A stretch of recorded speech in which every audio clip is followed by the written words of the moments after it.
মুসলমান যুবক, তোমার মাথাতে গোবর ভরা আছে, গোবর। তুমি যে পয়লা জানুয়ারিতে পিকনিক করছো ডিজে বাজিয়ে, তোমার মাথাতে গোবর ভরা আছে। আচ্ছা বলুন, প্রত্যেক মানুষের জীবনে একটা নির্দিষ্ট টাইম বেঁধে দেওয়া আছে না নেই? আছে। তোমার 50 বছরের তোমার জীবন, 50 বছর এটা তোমার লিখিত করা আছে। 2023 চলে গেল, মানে আল্লাহ একটা ঘন্টা মেরে দিয়ে বলে দিয়েছে, আব্দুল্লাহ তোমার জীবনের 50 বছরের একটা 365 দিন পার হয়ে গেল, আছে তোমার আর 49 বছর। যুবক, তোমার এটা উচিত ছিল যে পয়লা জানুয়ারির আগের দিন রাতের বেলাতে বিছানার বালিশে মাথা দিয়ে নিজে নিজে অনুশোচনা করা যে 365 দিন আমি কতটা আল্লাহর ইবাদত করতে পারলাম, আমি কতটা নবীকে ভালোবাসতে পারলাম, কতটা আমি ফরজ নামাজ পড়তে পারলাম, কতটা মাদ্রাসায় দান করতে পারলাম, কতটা নফল রোজা রাখতে পারলাম, আমি আমার আত্মীয়তার সম্পর্ক কতটা অটুট রাখতে পারলাম, আমি আমার এই 365 দিনের ভিতরে আমি আমার আল্লাহকে কতটা খুশি করতে পারলাম। এই চিন্তা ভাবনা বাদ দিয়ে তুমি 31শে ডিসেম্বর রাতের বেলাতে শুয়ে শুয়ে ভাবছো আগামীকাল পরের মেয়েকে নিয়ে কি করে অন্য জায়গায় সিনেমা হলে বই দেখতে যাওয়া যায়, তুমি এটা ভাবছো কি করে পিকনিক করা যায় দেশি মুরগা জবাই করে, তুমি রাতের বেলা এটা ভাবছো যে ডিজে বাজিয়ে আমাকে ইহুদি খ্রিস্টানদের মতো ন্যাংটো হয়ে নাচতে হবে, আর ওই 4 চাকা গাড়িতে উঠে মাথাতে এইরকম করে জামা খুলে ঘোরাতে হবে আর কোমর দুলিয়ে ড্যান্স করতে হবে। তোমার যদি এই চিন্তা ভাবনা থাকে তাহলে তুমি এটা মাথায় রেখে দিও, আগামী ভবিষ্যতে এখন তো তবু কম মার খাচ্ছ, এরপরে তোমার পাছার চামড়া তুলে দিবে অন্য লোকেরা। কি বলছি বুঝতে পারছেন? তোমার পাছার চামড়া তুলে দিবে। সবে তো এনআরসির ভয় দেখিয়েছে, এখনো তো ডিটেনশন ক্যাম্পে ভরেনি, ভরেছে? ভরেনি। এবার তোমাকে ডিটেনশন ক্যাম্প করে ভরা হবে তুমি যদি এখনো ফেরত না আসো, এখনো যদি তুমি ফেরত না আসো। আল্লাহর কসম বলছি, আপনার বিরুদ্ধে আমি বলতে আসিনি, আপনাকে আমি চিনি না, আপনারা আমাকে সবাই চেনেন, আমি কিন্তু চিনি না। আপনার জমির পাশে আমার জমি নেই যে আপনার বিরুদ্ধে আমি কিছু বলবো, আপনার সঙ্গে আগে ঝগড়া হয়েছিল সেটা রাগ মেটাচ্ছি, এরকম কোনো ব্যাপার আছে? নাই। আপনি আমার দিনী ভাই, আপনি ভুল পথে চলছেন, আপনাকে আমি পথ বলে দিতে এসেছি। পহেলা জানুয়ারি হারাম, কি বললাম বুঝলেন? 31st নাইট হারাম, সব হারাম, এগুলো ইহুদি খ্রিস্টানদের তৈরি করা। এই থেকে আমরা নিজেকে হটিয়ে রাখবো ইনশাল্লাহ, ইনশাল্লাহ, ইনশাল্লাহ। গ্রামগঞ্জে প্রত্যেক আপনাদের ভাষাতে মুখিয়া বা দায়িত্বশীল যারা আছে, কোনো ছেলে যদি ডিজে বাজিয়ে বক্স বাজিয়ে পহেলা জানুয়ারি পালন করে, তাহলে কিয়ামতের দিন মুহাম্মদ সাল্লাল্লাহু আলাইহি ওয়াসাল্লাম বলেছেন, কুল্লুকুম রাইন ওয়া কুল্লুকুম মাসউলুন আন রায়াতিহি।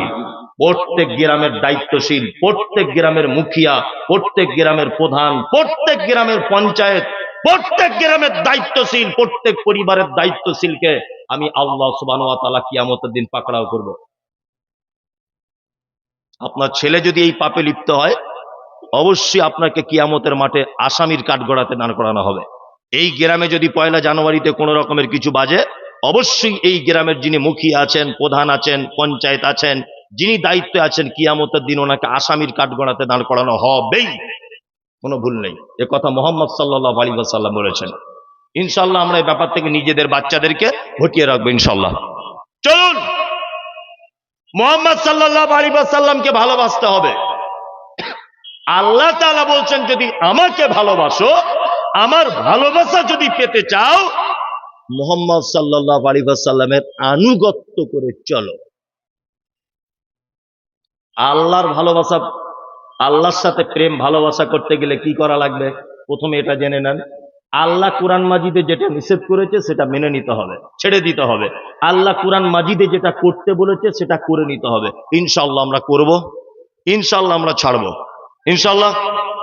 তাহলে আল্লাহর প্রথমে একটা কোরআনের আয়াত বলি, কয়েকটা জিনিস আল্লাহ বলছে ছেড়ে দাও, ইনশাআল্লাহ ছেড়ে দিব। হ্যাঁ, তাহলে দেখা যাক আপনাদের ঈমান কেমন জোর আছে।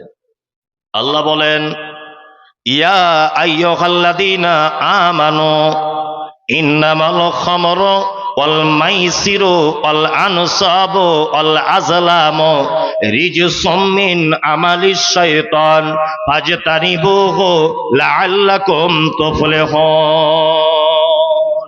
এটা কোরআনের আয়াত।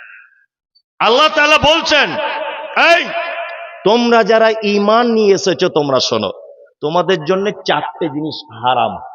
কটা জিনিস? চারটে। আজকে থেকে চারটে জিনিস ছেড়ে দেবো ইনশাল্লাহ। আমরা হারাম খেতে, হারাম করতে রাজি নয়। এক নম্বরে হচ্ছে ইন্নামাল খামর, মদ হারাম। মদ কি হারাম। আমরা কেউ অবশ্য মদ খাই না, মরিস মদ খাই না, মাঝে সাঝে বিড়ি টিড়ি টানি, খৈনিক তামুক খাই, এই সবগুলো খাই, তাই না? খাই কি খাই না? আসলে আপনাকে প্রথমে জানতে হবে যে মদ কাকে বলে। এটা জানতে হবে কি হবে না? মদ কাকে বলে?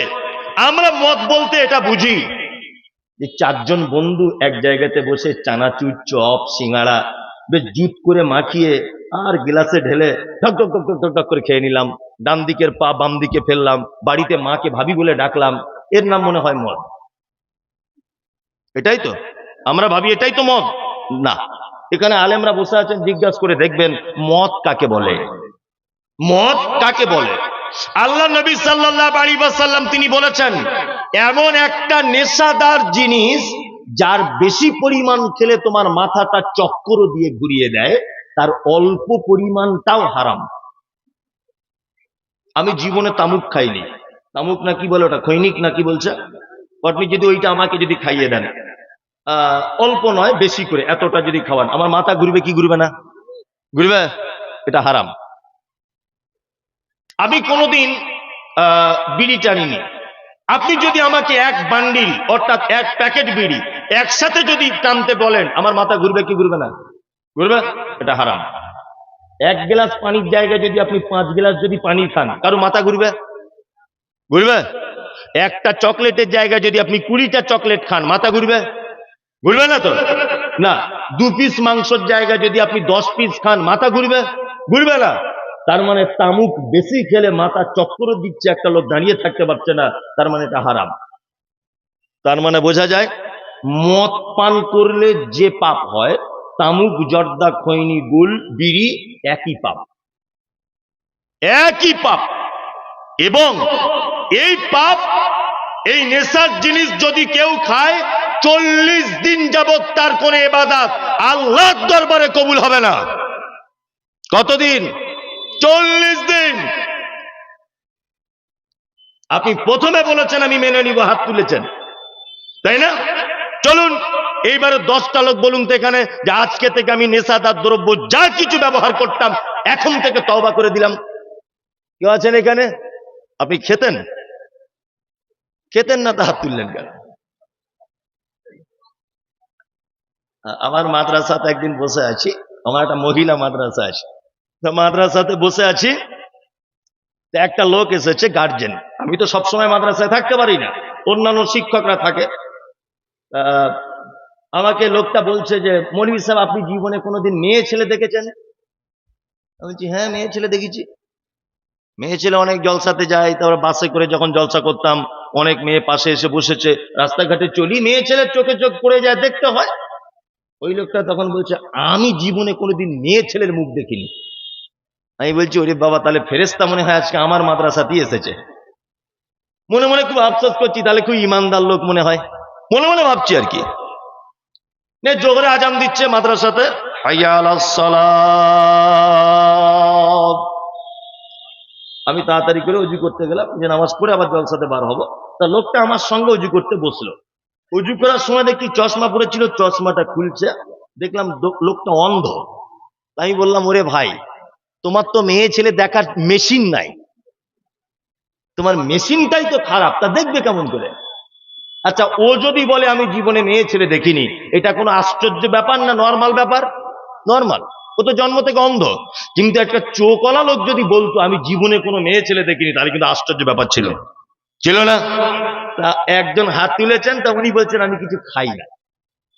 এটা আশ্চর্যের কিছু নয়, তবুও তো মানার জন্য হাত তুলেছেন, এর জন্য উনি নেকি পাবেন। কি বললাম বুঝলেন? তাহলে মনে হয় এই আয়াতটা আমার এখানে বলা অন্যায় হলো। আপনারা মনে হয় কেউ তাহলে কিছু খান না? কেউ খান না তো? সবাই।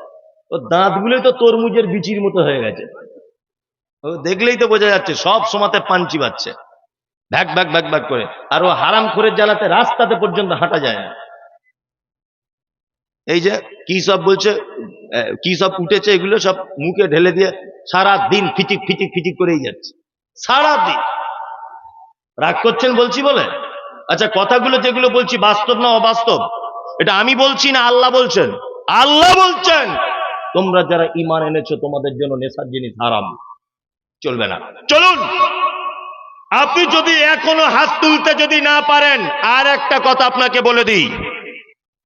আল্লাহ নবী বললেন, কোন মানুষ যদি একবার যদি নেশার জিনিস যদি পান করে, 40 দিন যাবত তার কোন ইবাদত আল্লাহর দরবারে গ্রহণ করা হবে না। সাহাবীরা বলছেন, আল্লাহর নবী, লোকটা যদি তওবা করে নেয়, নবীজি বলছেন তার তওবাকে কবুল করা হবে। আল্লাহর নবীকে আবার বলা হচ্ছে, ও দয়ার নবী, লোকটা যদি দ্বিতীয়বার তওবা করে, আল্লাহর নবী বলছেন দ্বিতীয়বার তওবা কবুল করা হবে। আবার সাহাবীরা বলছেন, আল্লাহর নবী, লোকটা যদি তৃতীয়বার নেশার জিনিস যদি পান করে, তাহলে কি তার তওবা আরো কবুল হবে? আল্লাহর নবী বলছেন, একবার তার তওবা কবুল করা হবে, দুইবার তার তওবা কবুল করা হবে, তিনবার তার তওবা কবুল করা হবে, কিন্তু তারপরে শুনে রেখে দাও, ওই লোকটাকে জাহান্নামের ভিতরে ঢোকানো হবে। আর জাহান্নামে একটা খাদ্য আছে, তার নাম হচ্ছে তিনাতুল খাবাল। সাহাবীরা বলছেন, আল্লাহর নবী, তিনাতুল খাবাল খাদ্যটা কেমন? তখন বিশ্ব নবী বলছেন, তিনাতুল খাবাল হচ্ছে ওই খাদ্যটা যেটা জাহান্নামীদের রক্ত আর পুঁজ দিয়ে তৈরি করা হয়। জাহান্নামে একটা জাহান্নামী পিপাসায় কাঁদবে, আর ওই জাহান্নামীকে দেওয়া হবে কি কি রক্ত আর পুঁজ দিয়ে তৈরি করা, কি রক্ত আর পুঁজ দিয়ে তৈরি করা শরবত। তার মানে নেশার জিনিস যারা খায় তাদেরকে জাহান্নামে ঢোকানোর পরে রক্ত আর পুঁজের শরবত দেওয়া হবে, এরপরেও ছাড়া যাবে? জাহান্নামে যাব তবুও ভালো, বিড়ি ছাড়তে পারবো না। এরকমই তো ব্যাপার, ব্যাপার নয় ব্যাপার। আল্লাহ তুমি আমাদেরকে হেফাজত করো, আমিন আমিন। অল মাইসির, জুয়ো খেলা হারাম। অল আনসাব, দেবদেবীর পূজা করা হারাম। আজলাম, গণকের কাছে যাওয়া, ভাগ্যর ব্যাপারে কারো কাছে জানতে যাওয়া, এটা হারাম। বর্তমান বাজারে এগুলো চলছে না? চলছে কি চলছে না? এর কাছে হাত দেখাতে যাচ্ছে, কারো কাছে কিছু জানতে যাইছে না, এটা হারাম। আল্লাহ তাআলা বলছেন, রিজসুম মিন আমালিশ শাইতান, এগুলো হচ্ছে শয়তানদের কাজ, শয়তানদের কাজ। নেশাদার দ্রব্য, জুয়ো খেলা, আপনার দেবদেবীর পূজা, মাজার পূজা, আবার আপনার বলুন ওই কি বলে ভাগ্যর ব্যাপারে কারো কাছে জানতে যাওয়া, এগুলো কি হারাম? শুধু হারাম না, আল্লাহ তাআলা বলছেন রিজসুম মিন আমালিশ শাইতান, এই আমলগুলো হচ্ছে শয়তানদের কাজ। তাহলে আমরা শয়তানদের দলে যাব না ইনশাআল্লাহ। তাহলে আল্লাহকে ভালোবাসতে গেলে আল্লাহর কথা কি করতে হবে? মান্যতা দিতে হবে। চলুন, এবার আপনাকে বলবো, মুহাম্মদ সাল্লাল্লাহু আলাইহি ওয়াসাল্লামকে ভালোবাসতে গেলে পৃথিবীর সমস্ত ভালোবাসার থেকে বেশি ভালোবাসা লাগবে কাকে? মুহাম্মদ সাল্লাল্লাহু আলাইহি ওয়াসাল্লামকে। আল্লাহ তাআলা পবিত্র আল কোরআনের ভিতরে বলছেন, এক, কুল ইন কানা আবাউকুম ওয়া আবনাউকুম ওয়া ইখওয়ানুকুম ওয়া আজওয়াজুকুম ওয়া আশীরাতুকুম। আল্লাহ তাআলা বলছেন, এক, পৃথিবীতে যদি কেউ নবীকে আর আল্লাহকে যদি ভালোবাসতে চায়, তাহলে পৃথিবীর সব থেকে ভালোবাসার জিনিস তার নাম হচ্ছে আবাউকুম, তোমার আব্বা মা। পৃথিবীর সব থেকে ভালোবাসার জিনিসকে আব্বার মা। আল্লাহ পৃথিবীর ভালোবাসার জিনিসের একটা সিরিয়াল তৈরি করেছেন, এক, আবাউকুম, তোমার আব্বা মা। পৃথিবীর সন্তান সব থেকে বেশি ভালোবাসে কাকে? আব্বার মাকে। আব্বা মা কত ভালোবাসার জিনিস, আপনি অবাক হয়ে যাবেন। এক, দেখবেন আপনি যদি কখনো অসুস্থ হয়ে যান, আপনি 10 বছর বিছানায় পড়ে আছেন, আপনার মা কোনোদিন এই কথা বলবে না যে আল্লাহ তুমি আমার বেটাকে তুলে নাও, বলবে? বলতে পারবে না। শুধু আপনার মা এই কথাই বলবে, আল্লাহ আমার বেটাকে তুমি ভালো করে দাও, বলবে? বলবে। আপনি 4 বছর বিছানায় পড়ে আছেন, ডাক্তার বলেছে বাঁচার চান্স নেই। আপনি লক্ষ্য করে দেখবেন আপনার বউ রাতের অন্ধকারে অন্য জায়গাতে কট লাইন করে দিয়েছে। কট লাইন করে তাকে বলছে দাঁড়াও আর কটা দিন, ও তো আর চলে যাবে, বাঁচবে না, তারপরেই তোমাকে নিয়ে চলে যাবো আমি। বলছে কি বলছে না? পৃথিবীতে একটা মাত্র শব্দ আছে যে শব্দটা আরাম পাওয়া যায়, তৃপ্তি পাওয়া যায়। আপনি মিষ্টি দই খাচ্ছেন, খুব স্বাদ দইটা, খেতে খেতে কি বলেন? আহ বলেন না? কমলা লেবু খাচ্ছেন, খুব মিষ্টি, খুব টেস্ট, কি বলেন? আহ কি মিষ্টি, আহ। এটা মানুষ আরাম, তৃপ্তি, শান্তি পেলে বলে। মা শব্দটা কি? মা মানে মা শব্দের ভিতরে একটা তৃপ্তি, আরাম, একটা অন্য রকমের আনন্দ আছে, আছে না নেই? আছে। আল্লাহ সুবহানাহু ওয়া তাআলা সারা পৃথিবীতে যা কিছু ভালোবাসার জিনিস আছে প্রথম সিরিয়াল এনেছেন কাকে? আব্বার মাকে। কোরআন মাজিদে আল্লাহ সুবহানাহু ওয়া তাআলা পিতামাতার ব্যাপারে যে শব্দ ব্যবহার করেছেন, ইমার্জেন্সি শব্দ, এইরকম কোন শব্দ অন্য কোন ব্যক্তির জন্য ব্যবহার করেনি। আল্লাহ কি বলছেন? উফিউ ওয়ালা তানহারহুমা, তোমার মায়ের সঙ্গে তোমার আব্বার সঙ্গে এমন কথা বলে দিও না যে তোমার আব্বা মা তোমার কথাতে শব্দটুকু যেন বলে না দেয়। তবে আমাদের পিতামাতাদেরও বর্তমানে কিছু দোষ ত্রুটি আছে। ও পিতামাতা বলে যে লাল সাহেব তা নয়, কিন্তু আমাদের পিতামাতাদের কিছু দোষ ত্রুটি আছে, আছে না নেই? আছে, অনেক দোষ ত্রুটি। 1 নম্বর দোষ, 2 চোখে 2 রকম বিচার করে অনেক আব্বা মা, করে না? জমি জায়গা ভাগ করার সময় দেখবেন ছোট বেটাকে 2 শতক বেশি করে দিয়েছে। তা আর ভাইগুলো জিজ্ঞাসা করছে কি ব্যাপার, ওকে 2 শতক বেশি দিয়ে দিলে? তখন বলছে না ওর কাছেই তো খাচ্ছি, তোরা তো কেউ খেতে টেতে কম দিস, তোর বউ ঝগড়া করে, ওই জন্য ওকে 2 শতক বেশি করে দিয়েছি, ও মরণ পর্যন্ত দেখবে। এই তোমার 8-3টে বেটা তোমাকে যে দেখে না, এর জন্য ও আল্লাহর কাছে জবাবদিহিতায় বসবে, ও আল্লাহর কাছে বসবে, হিসাব দিবে। তুমি কেন দুনিয়াতে তার মিরাজ থেকে তুমি কেন কম দিতে গেলে? এটা হারাম। বর্তমানে এরকমও বাপ মা আছে যে বেটার টাকা বেশি, তার বাচ্চাকে বেশি কোলে নিয়ে ঘোরে তার দাদি। ঘটনা ঠিক বলছি না ভুল বলছি? ঘটনা ঘটে। 4 বেটার যে দেখবেন সব থেকে ধনী বেটা, বাপ মা দেখবেন তার বউয়ের প্রশংসা করছে, তার বাচ্চা কোলে করে নিয়ে বেশি ঘোরে। এগুলো বাপ মাদের অনুচিত। তোমার বেটা একজনের অবস্থা খারাপ, একজনের ভালো, তোমার কাছে তো সমান, সমান নয়? তোমার কাছে সমান, তুমি কেন বিচার করতে গেলে? তারপরেও আপনাকে একটা কথা বলে দিই, আপনার আব্বা যদি আপনার বাপের সব জমি আপনার একটা ভাইকে লিখে দেয়,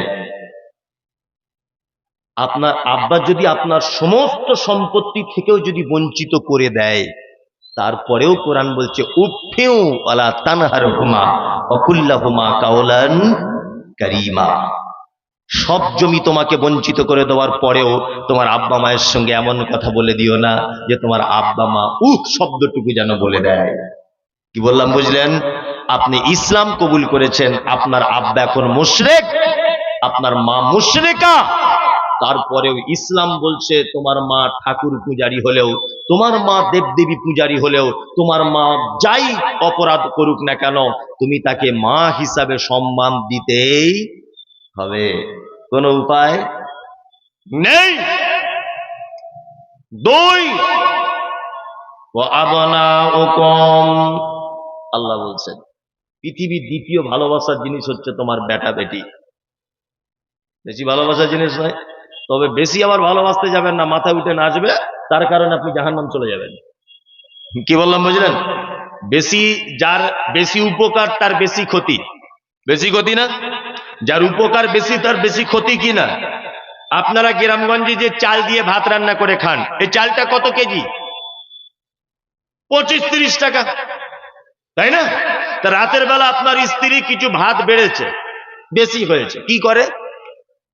পানি দিয়ে রেখে দেয়, অনেক সময় সকালে খায়, তাই না? আচ্ছা, আপনার স্ত্রী বিরিয়ানি করেছিল রাতে, বিরিয়ানির চাল কত কেজি? 100 টাকা। তা কিছু বিরিয়ানি রাতে বেঁচে গিয়েছিল, আপনার বউ যদি মনে করে একটু পানি দিয়ে রাখবো সকালে খাবো, চলবে? চলবে না। তার মানে বোঝা যায় যার দাম বেশি তার ক্ষতিও বেশি। কি বললাম বুঝলেন? একটা মোটরসাইকেল যদি অ্যাক্সিডেন্ট করে খুব জোর হলে 3 জন মরবে, কিন্তু একটা বাস যদি অ্যাক্সিডেন্ট করে এখন মোটামুটি 60-70 জন মরবে, তাই না? তার মানে বাসের দামও বেশি, ওর গতিও বেশি, আর ক্ষতিও বেশি। ঠিক তেমন আল্লাহ তাআলা বলছেন তোমার বেটা হচ্ছে পৃথিবীর দ্বিতীয় ভালোবাসার জিনিস, কিন্তু গার্জেন তুমি শুনে রেখে দাও, এই বেটার কারণেই তোমাকে জাহান্নাম যেতে হতে পারে। এই দেখুন আপনাকে বলি, হাজী সাহেব হজ করে বাড়ি এসেছে। হাজী সাহেব হজ করে বাড়ি এসেছে, ফজরের নামাজ পড়ে হাজী সাহেব বড় পাঞ্জাবি পরে তসবিহ নিয়ে ঘুরছে, সুবহানাল্লাহ সুবহানাল্লাহ সুবহানাল্লাহ, আল্লাহু আকবার আল্লাহু আকবার, আলহামদুলিল্লাহ আলহামদুলিল্লাহ। তা কেউ হাজী সাহেবকে বলছে, হাজী সাহেব শুনেছো গ্রামের ঘটনা কি? তখন বলছে টাটকা হাজী, আমি কারুর গীবত করি না, আমি কারুর সাগে মাছে থাকবো না, আমি ভাই কোনো ঝামেলাতে থাকবো না। হাজী সাহেব ফজরের সময় উঠে এসেছে বটে, কিন্তু হাজী সাহেবের 4টে বেটা, ষাঁড়ের মতো বেটা, নাক ডাকিয়ে ডাকিয়ে ঘুমাচ্ছে বাড়িতে। আর হাজী সাহেব যদি ফজরের নামাজ পড়ে তসবিহ নিয়ে আল্লাহর ধ্যানে মগ্ন হয়ে থাকে, বলুন তো হাজী সাহেব জান্নাতে যাওয়া সহজ না কঠিন? হ্যাঁ, কঠিন, খুব কঠিন। কারণ মুহাম্মদ সাল্লাল্লাহু আলাইহি ওয়াসাল্লাম বলেছেন কুল্লুকুম রাইন ওয়া কুল্লুকুম মাসউলুন আন রাইয়াতিহি। প্রত্যেক বাড়ির গার্জিয়ানকে তার বেটা বেটি তার স্ত্রী সম্পর্কে হিসাব নেওয়া হবে। কার কাছে? গার্জিয়ানের কাছে।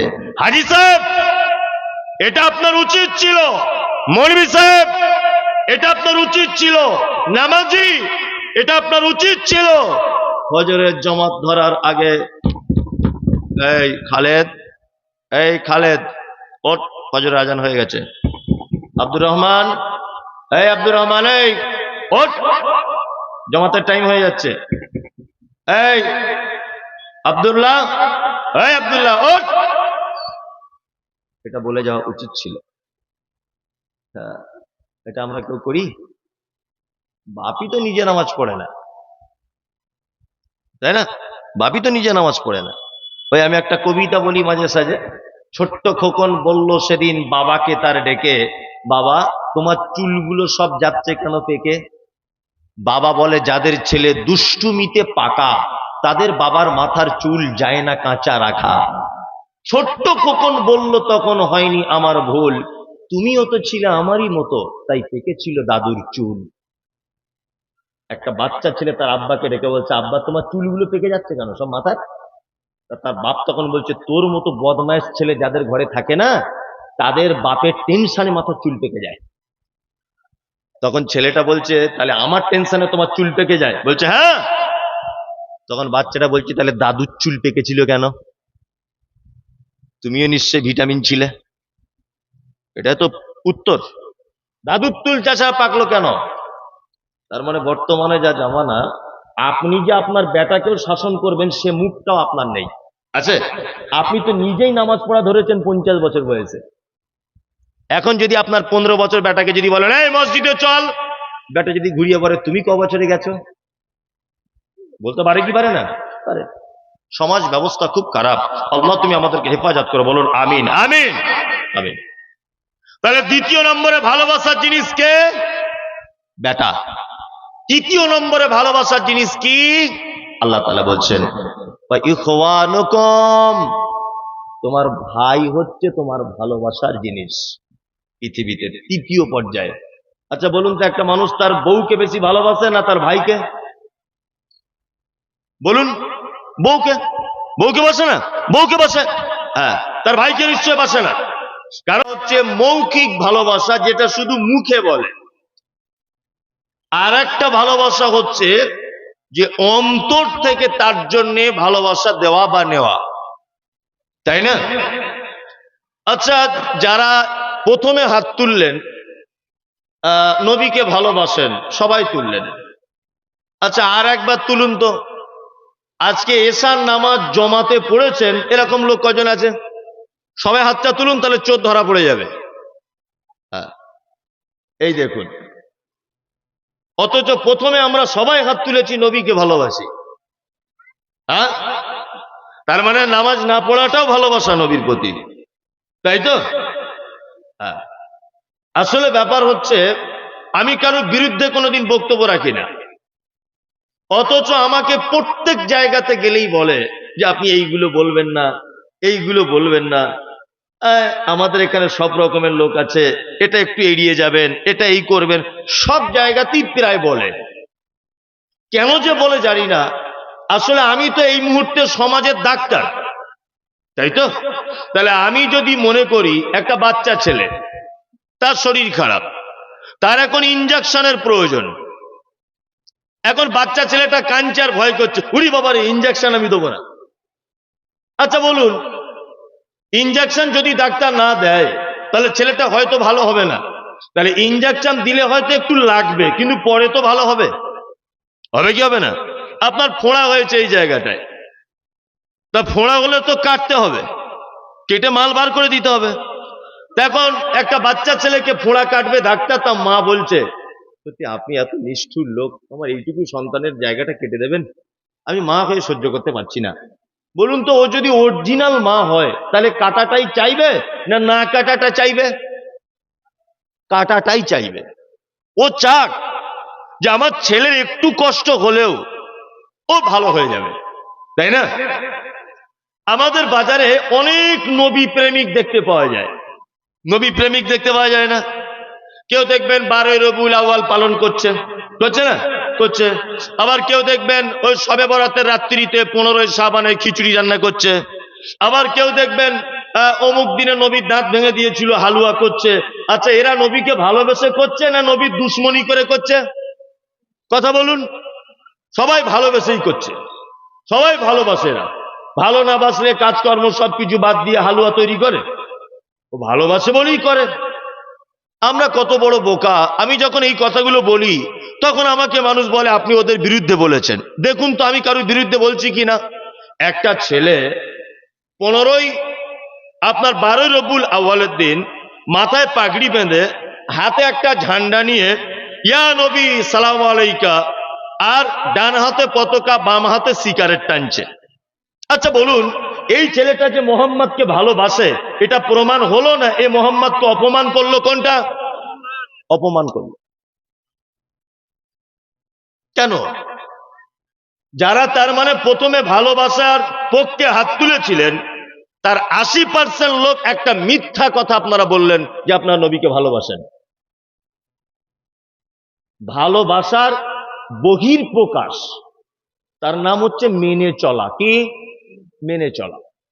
আপনি নবীকে ভালোবাসেন তখন প্রমাণ হবে যখন আল্লাহর নবী যেটা করতে বলেছে আপনি করবেন, আর নবী যেটা করতে মানা করেছেন সেটা ছেড়ে দেবেন।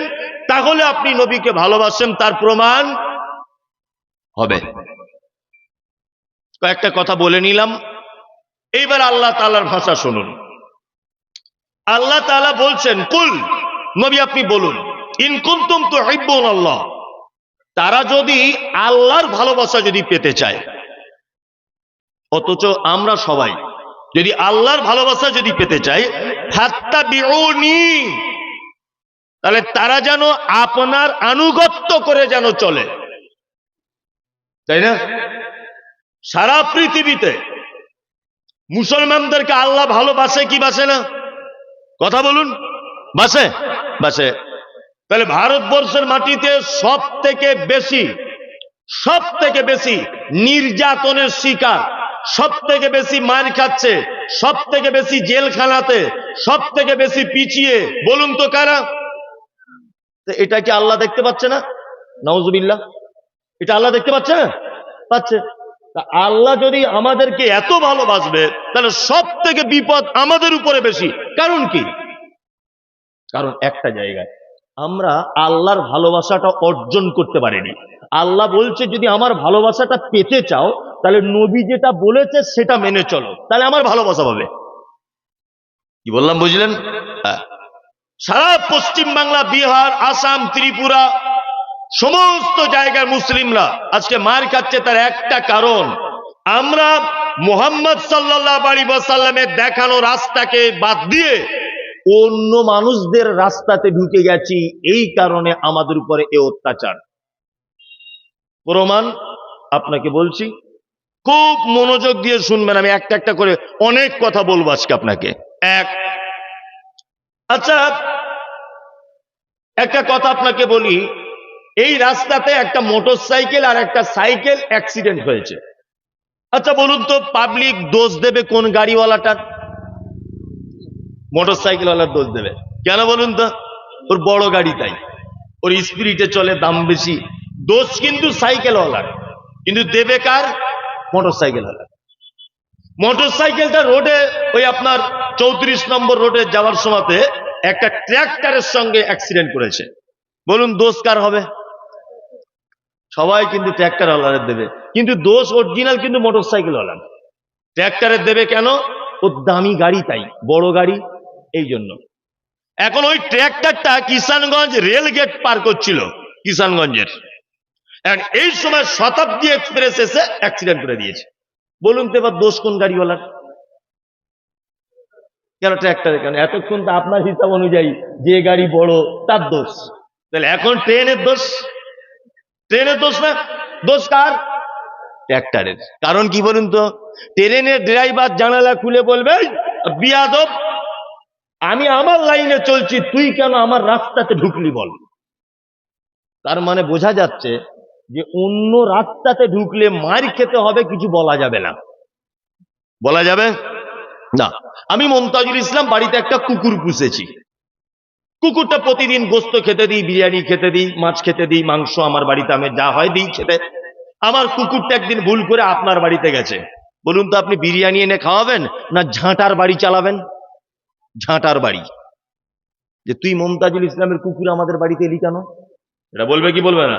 তার মানে বোঝা যাচ্ছে যে দরজা ভুল করলে, রাস্তা ভুল করে অন্য জায়গায় গেলে সম্মান থাকে না, মার খেয়ে প্যানে পায়খানা করে বাড়ি আসতে হবে। ঠিক বলছি না ভুল বলছি? সারা ভারতবর্ষের মাটিতে মুসলমানদের উপরে যার অত্যাচার, তার একটা কারণ, আজকে আমরা আমাদের লাইনচ্যুত হয়ে ইহুদি খ্রিস্টানদের দলে আমরা তাদের অনুযায়ী জীবনযাপন করছি। প্রমাণ আপনাকে দিব, এটা সোশ্যাল মিডিয়াতে সবসময়তেই শুনছেন, তারপরেও দিই। আগামী কাল না হলে পরশু 1 জানুয়ারি আছে না? আছে। আচ্ছা, দুনিয়াটা কিসের জন্য আল্লাহ আমাদেরকে পাঠিয়েছে? ইবাদত করবে। আর একটা পাঠিয়েছে, আল্লাযী খলাকাল মাউতা ওয়াল হায়াতা লিয়াবলুয়াকুম আইয়ুকুম আহসানু আমালা। আল্লাহ বলছে পৃথিবীটা একটা পরীক্ষার জায়গা। পরীক্ষাটা এই হবে যে তোমাদের ভিতরে সব থেকে বেশি ভালো আমল কে করছো তোমরা, এই ব্যাপারটার পরীক্ষা হবে। তাহলে পৃথিবী এটা পরীক্ষার জায়গা তো আল্লাহর কথা অনুযায়ী। আচ্ছা বাবু, তোমরা যারা বয়স কম, বাচ্চা বাচ্চা ছেলেরা আছো, এখানে স্কুলে পড়ো, কেউ আছো বাবু? একটু হাত তোলো তো। আমি একটা কথা বলবো, তোলো। কিছু ধরবো না আমি, ভয়ে তুলছে না, যদি কিছু ধরে আমি কিচ্ছু ধরবো না। ছাত্ররা তোমরা তোলো। একজন কোন রকম তুলেছে। তা আমি তোমাকে একটা কথা বলছি, বা যারা আপনারা স্কুলে পড়েছেন আপনারাও জানেন যে পরীক্ষার হলের একটা নিয়ম আছে। নিয়ম আছে না? প্রথমে আপনি ঢুকবেন, আপনাকে এই যে প্রশ্নটা কাগজ দেওয়া হবে, তাই না? ওতে লেখা আছে 100 মার্কের পরীক্ষা, আর লেখা থাকে টাইম হচ্ছে 3 ঘন্টা। লেখা থাকে 15টা প্রশ্নের উত্তর দিতে হবে। ভালো করে বুঝবেন, তার মানে প্রত্যেক ঘন্টায় কটা করে উত্তর? 5টা। পরীক্ষা শুরু, আপনি প্রশ্ন পড়ছেন, কোনটা লিখবো কোনটা ছাড়বো, এই ভাবতে ভাবতে লিখতে লিখতে ঘন্টা পড়ে গেল। একটা ঘন্টা পড়ে গেল না? ঘন্টা দেয়। তার মানে মাস্টার আপনাকে এটা বোঝাতে চাইছে যে তোমার জীবনে 3 ঘন্টা মূল্যবান সময় থেকে 1 ঘন্টা পার হয়ে গেল। কি বললাম বুঝতে পারছেন? আবার আপনি লিখছেন, আবার লিখছেন, লিখতে লিখতে 2 ঘন্টা হলো, আবার 1 ঘন্টা। মাস্টার আপনাকে বলে দিতে চাইছে তোমার জীবনে 3 ঘন্টা 2 ঘন্টা চলে গেল। তুমি টোটালে প্রশ্নের জবাব দিয়েছো কটা? 7টা। এখনো আছে কটা? 8টা। এবারও তোমার মনে টেনশন হচ্ছে যে আমি আর 1 ঘন্টাতে কি করে প্রশ্নের উত্তরগুলো দেব। কঠিন ব্যাপার। 3 ঘন্টার মাথাতে আবার ঘন্টা, তোমার পরীক্ষার টাইম শেষ। তাই না? আচ্ছা, এখন যদি আপনার 5টা উত্তর লিখতে যদি বাকি থাকে, আর আপনি যদি মাস্টারকে বলেন, মাস্টার মশাই আমাকে আর 5 ঘন্টা বা আর 2 ঘন্টা আর 1 ঘন্টা টাইম আমাকে দেন, দেওয়া হবে কি হবে না বুঝে উত্তর দেন। হবে? হবে না?